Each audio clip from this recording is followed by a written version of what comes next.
Al-Imam Nawawi membolehkan bid'ah hasanah. Al-Imam Al-Iz bin Abdissalam juga membolehkan bid'ah hasanah. Al-Imam Syafi'i juga membolehkan bid'ah hasanah. Tetapi bid'ah hasanah yang dimaksud oleh mereka, para imam, bukan yang dimaksud oleh masyarakat umum. Yang dimaksud dengan bid'ah hasanah oleh mereka adalah sarana-sarana. Adalah sarana-sarana. Contohnya apa? Makanya saya akan bacakan di sini perkataan Al-Iz bin Abdissalam tentang yang dimaksud oleh bid'ah hasanah oleh beliau.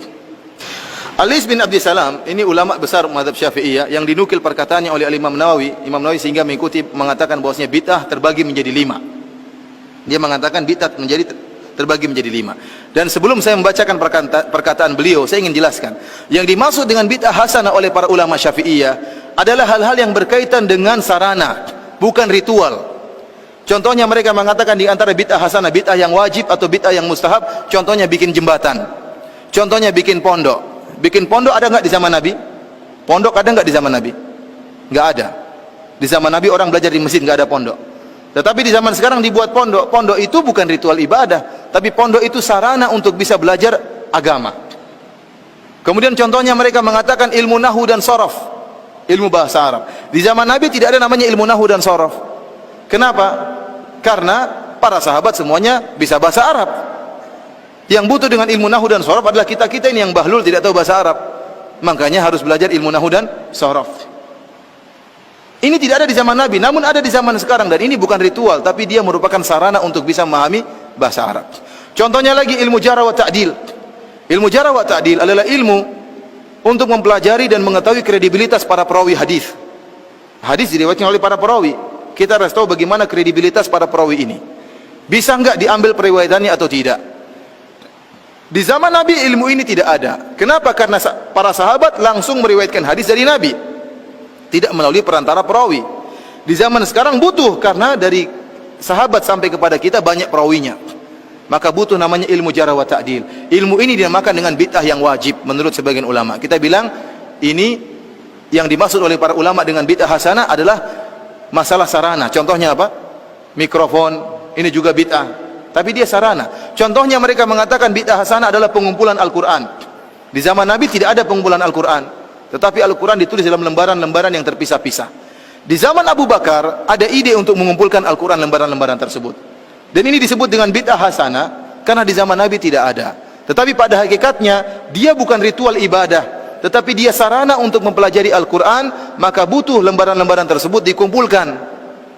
Karena yang disebut dengan bid'ah hasanah oleh sebagian ulama adalah masalah sarana-sarana, bukan ritual. Kalau ritual seperti tadi, sholat raghaib, sholat malam nisfu Sya'ban, tambahan wa barakatuh, mengangkat jenazah sambil berzikir, ini diingkari oleh Imam Nawawi, disebut dengan bid'ah yang mungkar.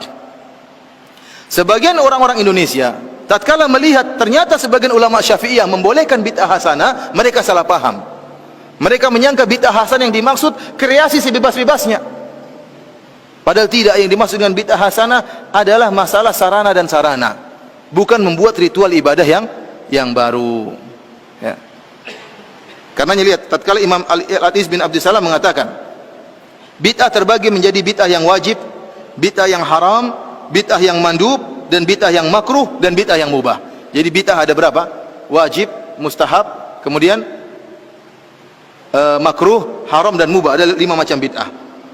Kemudian beliau menyatakan ada beberapa contoh bid'ah yang wajib, kata beliau. Yang pertama, berkecimpung dalam ilmu nahwu, yang dengan ilmu tersebut dipahami perkataan Allah dan perkataan Rasulullah. Hal ini hukumnya wajib. Menjaga syariat tidak mungkin kecuali dengan ilmu nahwu. Contoh kedua adalah menjaga kata-kata yang asing, yang gharib. Jadi di zaman Nabi tidak ada penulisan kata-kata gharib. Jadi ada bahasa Arab, bahasa yang luas.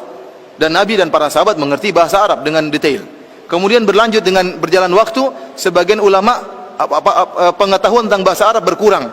Oleh karenanya bahasa Arab yang susah-susah harus ditulis, dikumpulkan supaya orang tidak lupa. Pengumpulan tulisan bahasa-bahasa Arab yang susah ini dianggap bid'ah yang wajib oleh Al-Iz bin Abdissalam. Ini ritual ibadah atau bukan? Bukan, dia bukan ritual, tapi hanyalah sarana untuk menjaga syariat. Contoh ketiga, bid'ah yang wajib adalah penulisan usul fikih. Usul fikih juga tidak ada di zaman Nabi, tetapi dia bukan ritual ibadah.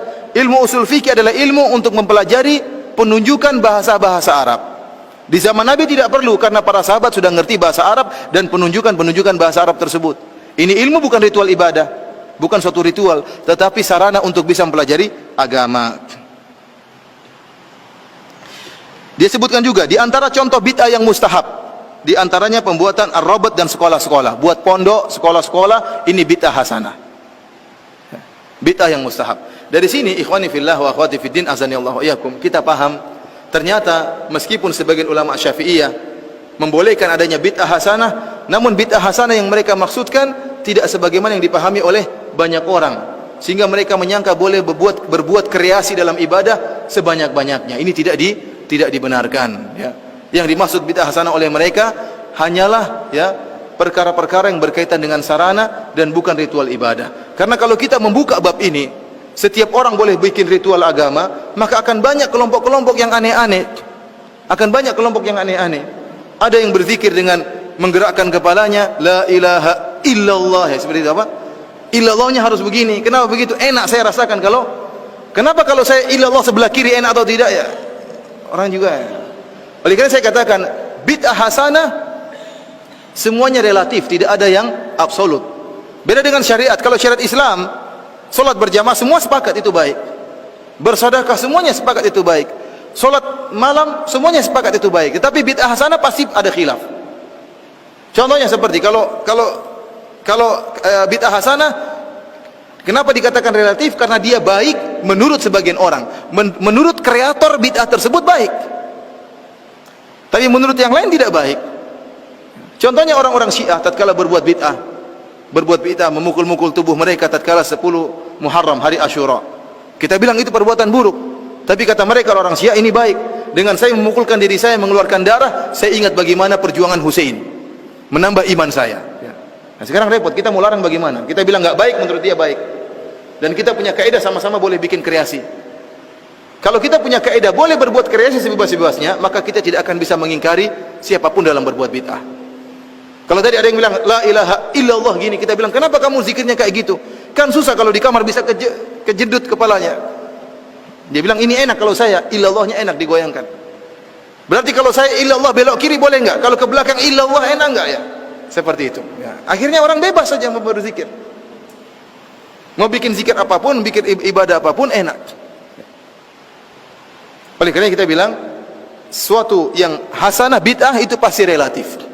Namun anehnya masing-masing merasa itu yang baik dan memburukan yang lainnya. Sekarang ada banyak 5 pelaku bid'ah misalnya.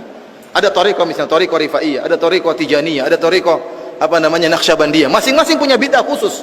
Masing-masing punya bid'ah khusus. Masing-masing punya salawat khusus. Masing-masing punya cara ibadah khusus. Yang satu menganggap dia yang terbaik, yang lain kurang baik, yang lain juga demikian. Masing-masing merasa terbaik. Itulah akibat dari bid'ah. Padahal ikhwani fillah azanillahu iyyakum, kalau boleh bebas berbuat bid'ah, boleh berkreasi dalam ibadah, maka saya punya ide untuk berkreasi.